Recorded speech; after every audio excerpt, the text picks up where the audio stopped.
जय श्री कृष्ण दोस्तों। हर हर महादेव। कैसे हैं आप सब? स्वस्थ और सुरक्षित होंगे।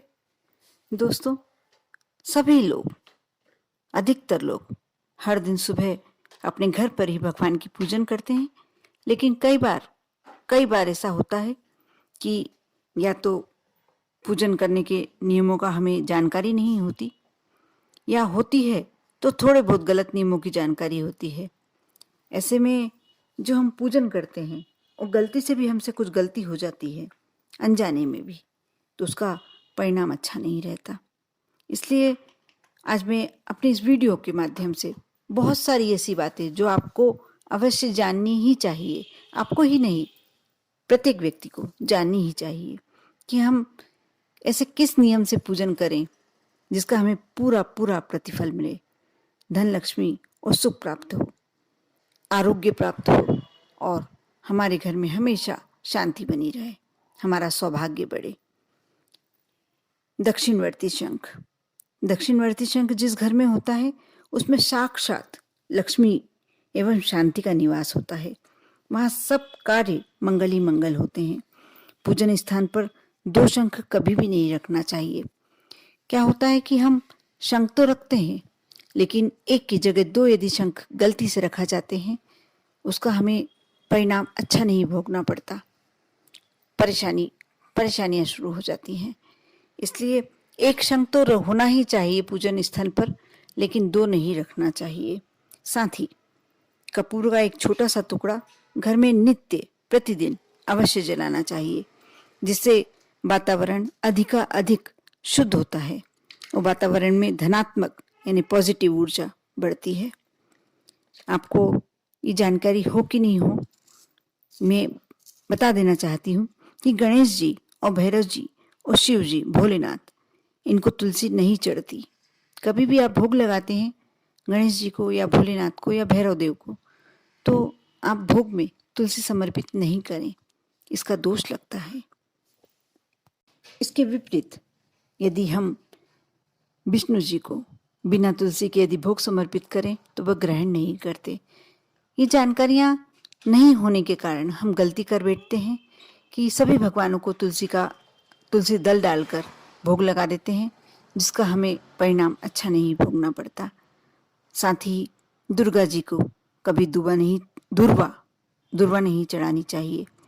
सूर्यदेव और शिव को शंख के जल से कभी भी अर्घ नहीं देना चाहिए। तुलसी का पत्ता बिना स्नान किए कभी नहीं तोड़ना चाहिए। जो लोग बिना स्नान किए तुलसी दल तोड़ते हैं तो उनके तुलसी पत्रों को भगवान कभी भी स्वीकार नहीं करते, उन्हें दोष लगता है। साथ ही आप सभी जानते होंगे, ये बात तो बहुत जनरल है, रविवार, एकादशी, द्वादशी, संक्रांति और संध्या काल में तुलसी दल नहीं तोड़ना चाहिए। केतकी का फूल शिव जी को नहीं चढ़ाना चाहिए। कमल का फूल 5 रात्रि तक उसमें जल छिड़क कर आप चढ़ा सकते हैं। बिल्व पत्र 10 रात्रि तक जल छिड़क कर चढ़ा सकते हैं और तुलसी की पत्ती को 11 रात्रि तक जल छिड़क कर चढ़ा सकते हैं। ये सब जानकारियां बहुत ही एक ऐसी जानकारियां हैं जो सभी को नहीं होती, और इन जानकारियों के रहते हमारे लिए बहुत सारे पूजन के कार्य सरल हो जाते हैं। साथ ही हाथों में रखकर हाथों से फूल नहीं चढ़ाना चाहिए। जैसे आप फूल लेकर बहुत देर तक हाथों में रखते हैं, और उसे ऐसे में नहीं चढ़ाना चाहिए भोलेनाथ को या कोई भी भगवान को, कोई भी इष्ट को। तांबे के पात्र में चंदन नहीं रखना चाहिए। साथ ही तांबे के पात्र में दूध भी नहीं डालना चाहिए, विषाक्त हो जाता है। दीपक से दीपक नहीं जलाना चाहिए। जो दीपक से दीपक जलाते हैं उनके बारे में ऐसा कहा जाता है कि भविष्य में वह किसी असाध्य रोग को प्राप्त करते हैं, वह रोगी हो जाते हैं। साथ ही पतला चंदन कभी भी देवी देवताओं को नहीं चढ़ाना चाहिए। साथ ही दोस्तों, आप में से बहुत लोग ये नहीं जानते होंगे कि आप यदि प्रतिदिन की भी पूजन कर रहे हैं, दैनिक पूजन भी कर रहे हैं, वो कोई मनोकामना की है आपने, तो मनोकामना की सफलता के लिए आपको दक्षिणा अवश्य चढ़ानी चाहिए। दक्षिणा में अपने दोष दुर्गुणों को छोड़ने का संकल्प लें, अवश्य सफलता मिलेगी और मनोकामना पूर्ण होगी। आप समझ गए होंगे, दक्षिणा से मतलब मेरा पैसे से नहीं था, रुपए से नहीं था, किसी वस्तु से नहीं था।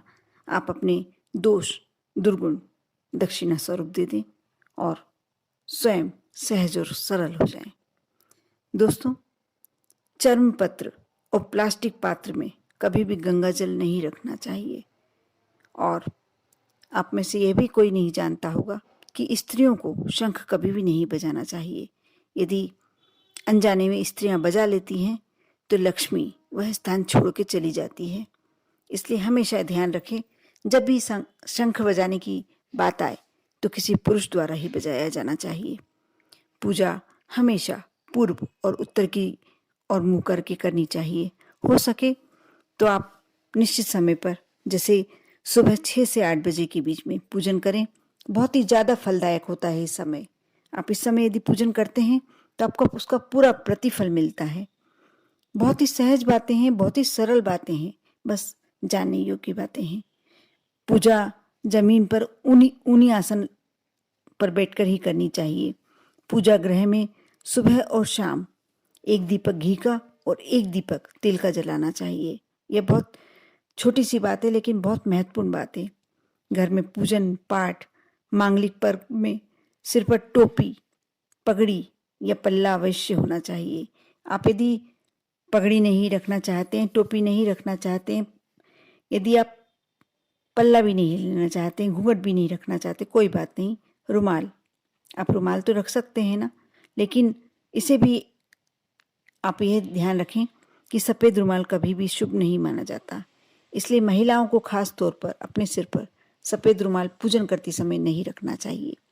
मैंने ये सभी बातें जो आप लोगों के लिए आवश्यक थी, सभी को जानना चाहिए, ये सब बातें मैंने इस वीडियो के माध्यम से बताई है। आप सुने और इसका मनन करें, सिर्फ सुने ही नहीं, मनन करें और इन बातों को अपने जीवन में धीरे धीरे धारण करें। देखना कैसा परिवर्तन आपके जीवन में, चमत्कारिक परिवर्तन होता है। कर देखना।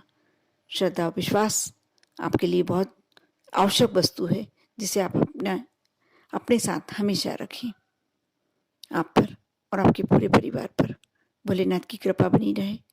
आपको आपकी पूजन का, आपके पाठ का पूरा फल प्राप्त हो, यही आप लोगों के लिए मेरी विशेष शुभकामनाएं। ओम नमः शिवाय।